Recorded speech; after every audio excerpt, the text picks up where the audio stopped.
Representative Jeff Landry and Senator David Vitter will meet with top oil and gas regulators from President Obama's administration later this morning here in town. They will talk with Michael Bromwich, Director of the Bureau of Safety and Environmental Enforcement. Both want to see a more transparent, faster permitting process for offshore drilling. They're both with us this morning to talk about today's meeting. Senator, let me begin with you. Certainly you'd held up some federal appointments in order to get enough drilling permits.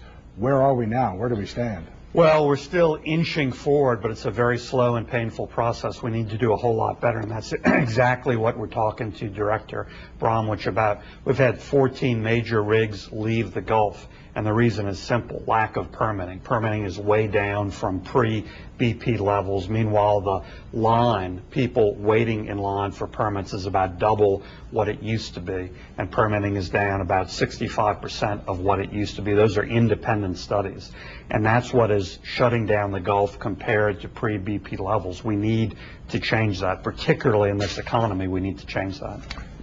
Congressman, you have tried to talk to this group before. How did it go? What was their reaction? Well, you know, from the Natural Resources Committee, we hear one thing in Washington, but when I come back to South Louisiana, I hear a different story. And so about a month ago, I tried to go into the regional office here.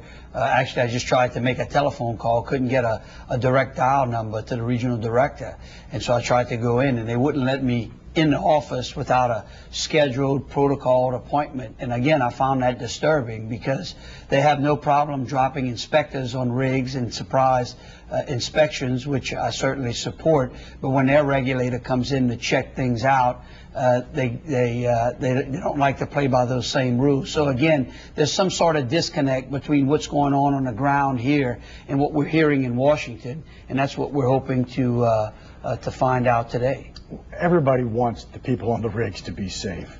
Is this a federal reaction? Was security and enforcement at one level pre-BP, and now they've gone too far to the other end and made the permitting process so arduous? Has it been an overreaction in your estimation? You know, look, I think it has. I mean, you got to remember, we've drilled over 30-some-odd thousand wells in the Gulf of Mexico with one major accident. We certainly want to make sure that our rig workers are safe. I mean, the greatest natural resource we have here in Louisiana are the men and women who go out in that Gulf and ply their trade. But at the end of the day, it doesn't do us any good if they're sitting home on the beaches and can't feed their families. Is this a win? What's a win that comes out of this meeting today? Well, it's not going to happen today. We're going to see if it happens in the near future. A win would be getting back to pre-BP permitting levels. That's what we need for our economy in Louisiana and for the nation's energy resources.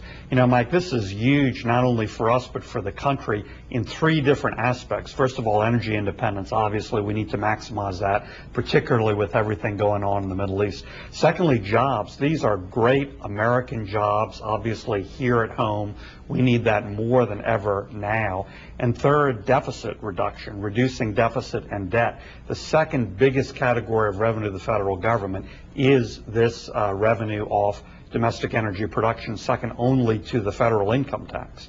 And that is going through the floor as well. Have these simple charts. This shows what OCS production has done in the last couple of years. It's nosedived, and with that is revenue from lease sales.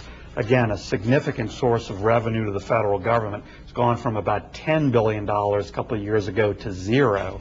And so three big things: energy, jobs, revenue deficit reduction. We need to solve those problems. What is their reaction to say, when we want to get back, when I say we, the state of Louisiana and really the Gulf region, we want to get back to the BP pre levels? What do they say to that? Well, they keep telling us that they're getting there, or we've gotten there.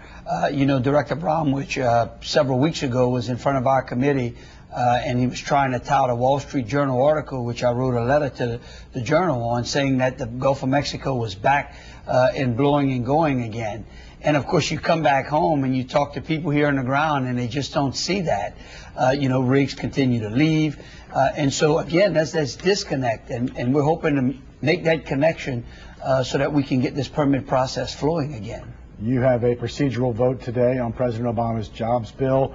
I guess initially, what are your thoughts on it? Will it pass, and will it look completely different than the way it looks now? Well, like virtually everything in the Senate takes 60 votes. I do not think it'll get that 60 votes. So we tried to get a vote up or down on his jobs bill a week ago. That was actually blocked by Harry Reid. We will have one on an amended version of the jobs bill today, but I don't think it'll get the 60 votes required. All right. Your meeting this morning is not open to the public. It's 10 to 12, but you'll both talk to us after the meeting. Sure. That's correct. Good luck. Good luck. Thank you very much. for coming down. Appreciate it.